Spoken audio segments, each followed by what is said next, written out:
We start with breaking news here. Kaiser Permanente has reached a tentative deal with the unions representing 75,000 workers.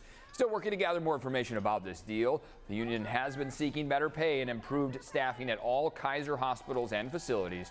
The strike last week, as you'll recall, lasted 3 days. Workers were threatening to strike again next month if a deal was not reached soon. But again, they reached this deal. We will continue to update you as we learn more details about it. Right now, Israel is warning more than 1 million residents in the northern Gaza Strip. They have about a day to evacuate to the south. Thanks for being here at 6 a.m. I'm Eric Connert. And I'm Neda Iranpour. And new video shows people rushing to get out. That's what you're seeing here, packing as much as they can as Israel prepares for a potential ground invasion of Gaza. Israel is retaliating after a surprise attack from Hamas on last Saturday. Israeli military officials saying that they are giving time for civilians to get out, but the UN and Palestinian officials say such a move is impossible without devastating humanitarian consequences. We very much call on all the Gazan civilians to do this because we want to minimize as much civilian life.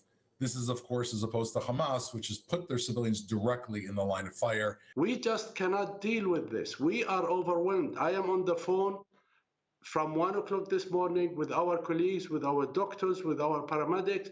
They just don't know what to do. Over 1,300 people have died in Israel. Over 1,500 have died in Gaza. These numbers just staggering. 27 Americans have now died in this. As the violence escalates today, the U.S. State Department is arranging evacuation flights to get Americans out of Israel. San Diego Congressman Darrell Issa says any constituent or family requiring assistance in Israel should contact his office. And now take a look at your screens here. This new video shows 2 women caught in the crossfire between Hamas militants and Israeli forces. According to CNN, they may have been fleeing the music festival, that techno festival that was attacked by Hamas on Saturday. The video shows the women trying to get the attention of Israeli forces while they're crouching down there in front of a car as Hamas militants start shooting. They eventually were able to escape. This morning, we are learning an Israeli father's heart-wrenching story. His 8-year-old daughter, Emily, was staying with a neighbor when Hamas attacked. Here's what happened when he learned she was killed. And I went, yes! I went, yes, and smiled. Because that is the best news of the possibilities that I knew. Death was a blessing, an absolute blessing. Wow. Wow. We're also learning about twin babies who were found unharmed after the attack by Hamas. The Israeli embassy in France says their parents were able to hide the babies when terrorists stormed their home. The couple was killed. The babies were alone for 14 hours until emergency responders arrived. Gaza's health ministry says they have seen more than 440 children killed by Israeli airstrikes. Israel says it is striking Hamas targets, but Palestinian authorities say medical facilities, schools, and residential areas have been impacted. The last couple of nights have been the worst couple of nights I've ever lived in my life. And this is not living. This is existing. We're not planning our futures anymore. We're just trying to survive. The UN has condemned what it has described as Israel's unlawful blockade on Gaza and the indiscriminate nature of Israelis' airstrikes. Oh, you're hearing so much pain from so many people. Now, the fighting in Israel and Gaza has caused cities around the world to ramp up security, especially after a former Hamas leader called for protests across the Muslim world for today. Here in the U.S., officials are warning every threat will be taken seriously. CBS 8's Regina Yarita is live outside the Jewish Federation of San Diego with some of the precautions that are being taken here at home. Regina? Yeah, well, right now, San Diego local leaders are on high alert after hearing about those potential threats. So right now they say no threats are specific or credible to California, but still they are not going to take any risks. They're aware of the situation, and that's not only here in California, but across the nation. This is what the White House press secretary had to say. Certainly, it is also important for the president for people to feel protected and to feel safe.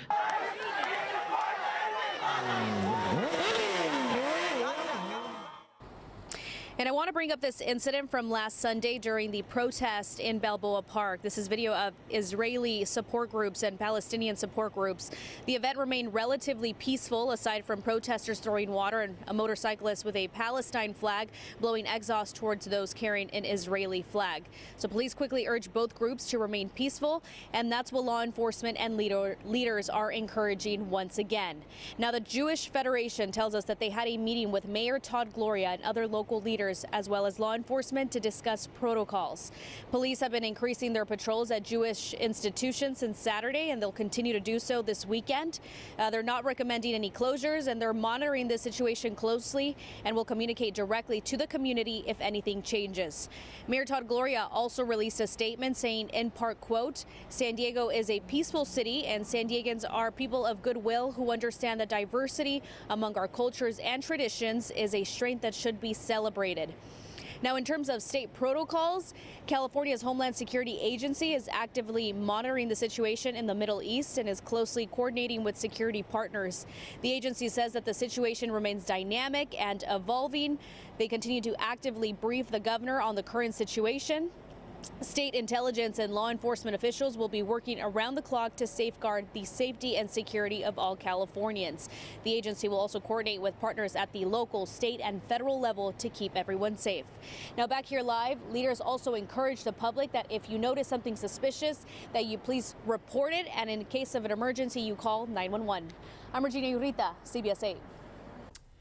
All right, Regina, thank you for that. On Sunday, the Palestinian Youth Movement will be holding a protest at the County Administration Building. It will be held from 2 to 5 p.m.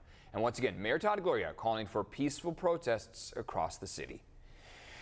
And new this morning, San Diego police are looking for a woman who stabbed another woman and then took off. It happened last night at a liquor store on Imperial Avenue in Logan Heights. Police say the two women got into an argument. At one point, a knife was pulled out. The victim was stabbed at least 6 times. The suspect got away. She was last seen going northbound on 31st Street. The victim was taken to the hospital. It's not clear what her condition is right now. Right now, you're being asked to call police if you have any helpful information. And now turning to the fight for the gavel on Capitol Hill, Republican Congressman Steve Scalise has dropped out of the race to become Speaker of the House. He was not able to rally enough Republican support. You know, you could put Jesus Christ up for Speaker of the House and he still wouldn't get 217. Congressman Jim Jordan, who failed to secure the party's nomination for Speaker this week, declined to say if he would launch a leadership bid. House Republicans will hold another private meeting this morning. And now, for the first time since 2017, we're going to see a solar eclipse in San Diego. The Ring of Fire will be happening tomorrow, so that's when it reaches its full status there. That's why it's called the Ring of Fire. It happens when the moon passes between the Earth and the sun at its farthest point from Earth. So we'll see that shadow of the moon. It'll be seen as a partial eclipse here in San Diego County. Scientists say it'll start at 8:09 a.m. That's our time, and then reach its peak at 9:26 a.m. So there are viewing parties at the Fleet Science Center. Come on over. I'm going to be there with the family. It's going to be a fun event. Also, San Diego Air and Space Museum and some local libraries, Mission Hills, Hillcrest, Linda Vista. Remember, it's important not to look directly at the eclipse without proper protection. Sunglasses, telescopes, binoculars will not protect your eyes from the sun's UV rays. I don't care what kind of shades you have.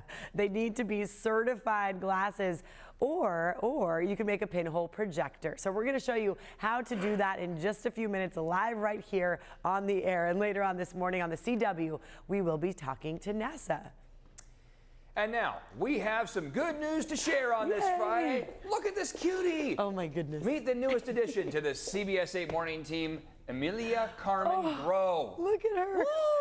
CBS 8's Chris Groh and his wife Catherine welcomed their beautiful baby girl to the world on Wednesday, October 11th. Look at her. Amelia was born at 5'12".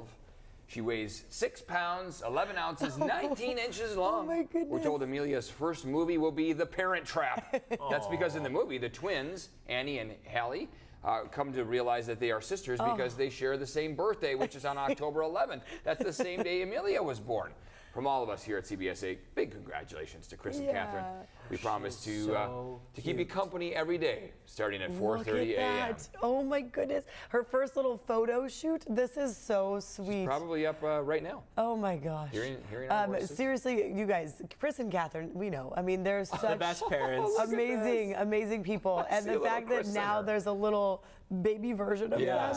The world just got better, everybody. I'm just so excited to watch everything unfold, to watch Chris and Catherine be parents. And it's just all gonna be the so milestones. They have been like the best role models, even for art. Like Roya loves them. I mean, they're such caring, just people in general. And the fact that they now have their little girl. I mean, you know, the fact that it's a girl, first of all, is amazing. Girl dad. His family of boys, right? That's right. And so huge blessing. But yeah, he's gonna be a great girl dad, a great girl mom. Obviously. Enjoy those little toes. They don't last long, Chris. She's so little. And the smell of the babies.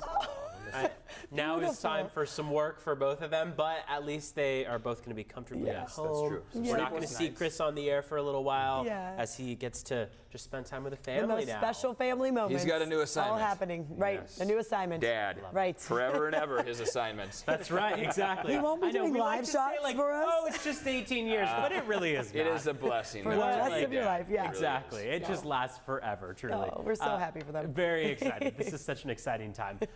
We know, Netta, you were taking your newborn son out to the beach, what, days after he was born? Yeah, probably like a couple days later. So, hey, if that's the plan, this is the weekend, right? Because this is that little glimmer of summer weather that we're going to be getting as we head toward Saturday, Sunday, Monday. Sunday and Monday in particular are those 2 days that we're holding on to. 73 this afternoon along the coast. So today is a bit of an in-between. This is the transitionary day as we start to move toward that ridge of high pressure that expands overhead, brings us those warmer temperatures, clearer skies. But for today, we do still have at least partial cloud cover, and that's what we're still picking up here on satellite radar imagery. Now, live look outside shows that those clouds are at least not too low down to the ground. It is currently 6:12. Got another about 40 minutes before we'll see that sunrise, but with it, there may be quite a few clouds blocking view. You can at least make out the view at least all the way through about the Mission Bay area. Temperatures walking out the door right now, a little bit chilly in Ramona, 44 right now, 52 in Alpine, 55 in La Mesa, and 58 in Del Mar. If you are going to head out to the beach, look at Sunday, 77 degrees. Going to be a nice one, mostly sunny skies for both days, Saturday and for Sunday. Let's take a look at your border wait times as you head out the door right now. So far, we have this week been treated to pretty decent wait times. They haven't been too extreme. Same situation today. You're looking at about an hour and a half at the Otay Mesa Port of Entry, a little bit longer at the San Ysidro Port of Entry, looking at closer to an hour 45 or so, which is pretty long. Earlier this week, there were times that these were quite low, but again, it is Friday morning after all. So once you get into San Diego County to check on our highway conditions, cbs8.com/traffic can give you the latest on there. Back to you, too. Want to watch tomorrow's solar eclipse? Yeah, coming up next, we're going to show you how to make a pinhole projector with items that you probably already have at home.